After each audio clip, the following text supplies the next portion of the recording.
जोरात कार्यक्रम होतात, सन्मान मिळतो, तर जिल्ह्याचे प्रमुख त्यांनी एकत्र बोलून सगळ्या पत्रकारांचा सन्मान करणं ही एक मोठी बाब आहे आणि त्याचबरोबर जिल्हा माहिती करण्याची सुद्धा प्रभाग म्हणतो. इतका मोठा कार्यक्रम असेल असं वाटलं नव्हतं, कारण मेसेज आल्यानंतर असं कळलं की सगळ्या पत्रकारांचं एक गेट टुगेदर आहे आणि स्वतः जिल्हाधिकारी सरांनी सगळ्यांना बोलवलेलं आहे.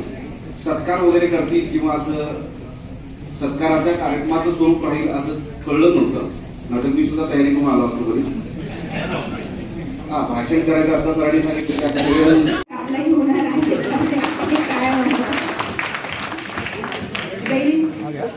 डॉक्टर शेख अफसर दैनिक आरोग्य जागृती.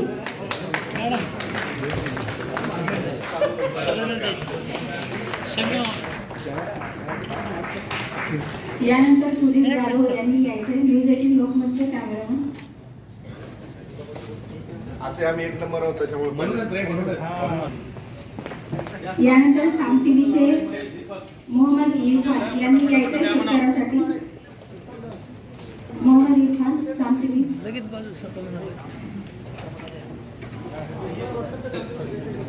सुधीर,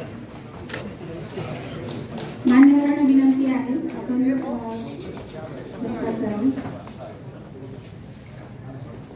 अखलाक देशमुख. एक मिनिट. ओके. मातृभूमी अखलाक देशमुख. यानंतर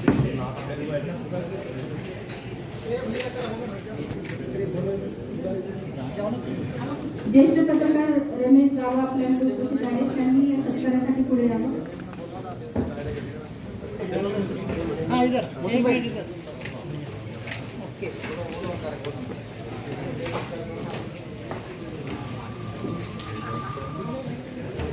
सचिन भिळे, उडारी न्यूज चॅनल. आणि त्यांच्या सुनंतर आहेत Amol Waghule, cameraman, Udari news channel.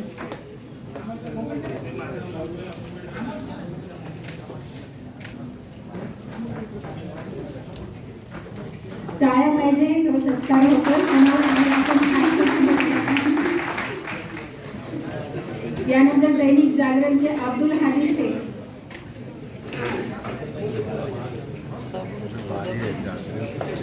दैनिक एशियन एक्सप्रेसचे आहेत आर.एफ. देशमुख यांनी यायचं स्टेजवर.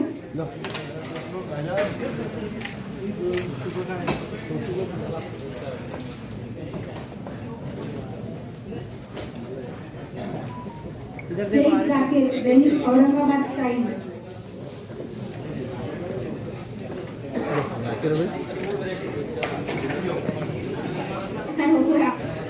सय्यद माजिद, दैनिक खडकी समाचार.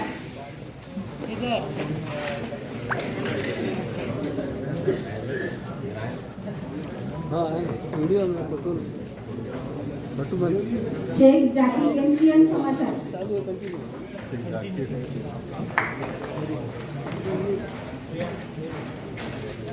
यानंतर विनंती आहे मधुकर कांबळे, दैनिक सकाळ, ज्येष्ठ पत्रकार यांना विनंती आहे की आपण स्टेजवर यावं.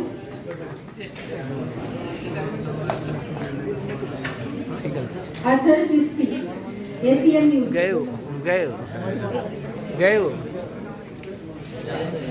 Syed Rohit, FMG news. Tukaram Raut, Lokprashna crime. Doctor Vikas Raut यांना विनंती की त्यांनी आपल्या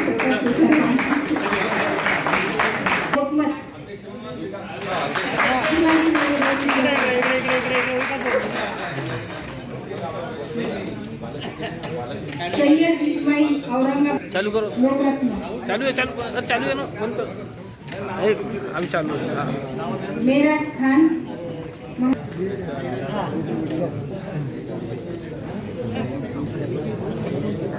श्री सोनवणे, दैनिक हिंदू सम्राट.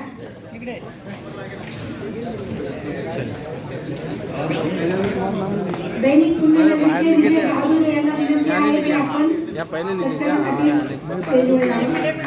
विषय नाही. दैनिक महाराष्ट्र टाइम्स, रवींद्र टाकसा.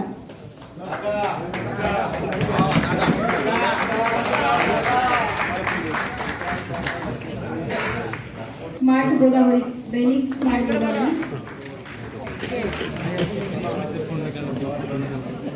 हरी लोखंडे, दैनिक प्रश्न. व्हिडिओ नाही बनायचा. कोणाचा तुमचा? सईद अहमद, लोकमत समाचार. सईद अहमद, दैनिक लोकमत समाचार. सुजित ताजने, दैनिक नवशक्ती.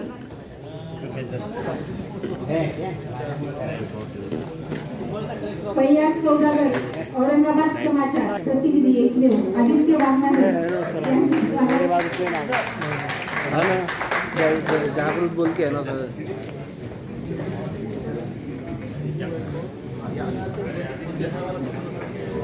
सर नॅशनल हेराल्ड या न्यूज पेपरचे प्रतिनिधी आहेत डॉक्टर अब्दुल कदीर. यांना विनंती आहे आपण स्टेजवर यावं आणि सत्कार स्वीकारावं. हो ताजने साहेब घेतलं का तुम्ही? सांज वार्ताच्या प्रतिनिधी कृपया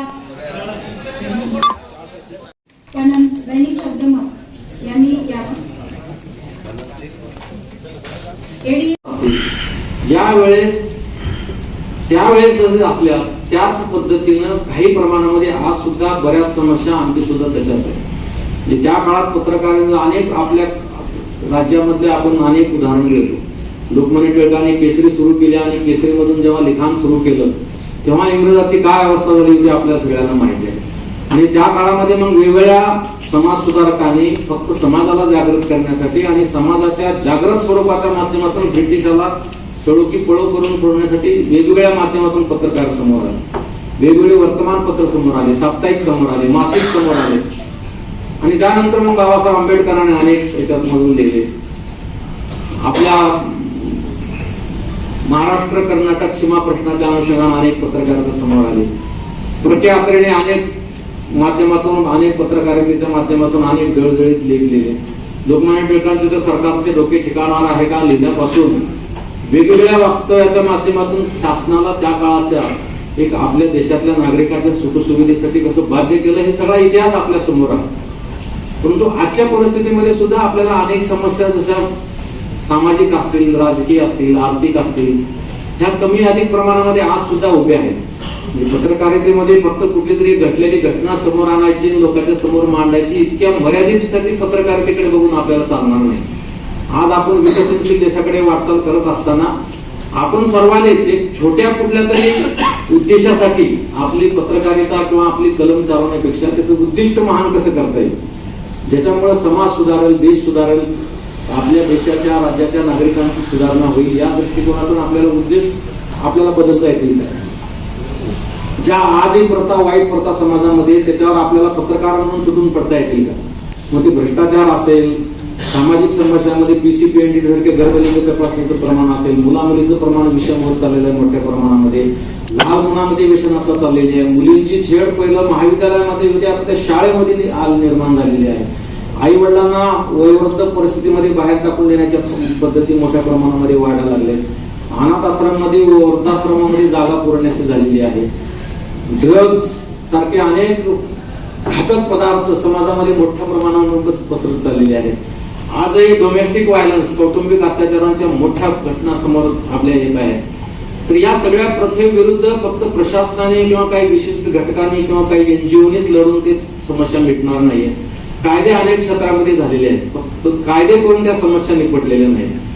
तर कायदे करूनही ज्या समस्या निपटलेल्या नाहीत त्या समस्यावर आपल्याला घात कसा करता येईल या दृष्टिकोनातून सुद्धा आपल्याला आता काही पत्रकार मित्र परवा आले होते. मी शाळेतल्या दशसूत्री संदर्भात त्यांच्याकडे चर्चा करत होतो की शाळेमध्ये किती अनिष्ट प्रथा सुरू झाल्यात. अनेक मुलं, अनेक म्हणजे वर्तमानपत्रातले मी काही त्या मुख्याध्यापकाच्या कार्यशाळेमध्ये आपणच लिहिलेल्या काही बातम्या मी सोबत घेऊन जाऊन त्यांना दाखवत असतो. अनेक वर्तमानपत्रामध्ये आलेले. घरात आई वडिलांनी कुरकुरी दिली नाही म्हणून मुलगा पळून गेला. आपल्यापैकी एका पत्रकाराने रेल्वे स्टेशन, पोलीस स्टेशनला जाऊन चौकशी केली. 81 मुलं वर्षभरात पळून गेलेत घरून. मोबाईल दिला नाही म्हणून, ड्रेस घेऊन दिला नाही म्हणून, अनेक मुलं घरी मोबाईल दिला नाही म्हणून. परवा बातमी आई वडिलांचा फोन केला, मोबाईल दिला नाही म्हणून. काल का परवाच्या पेपरमध्ये बातमी होती की मुलांनी आई वडिलांची हत्या केली म्हणून, दोघांची एकदाच.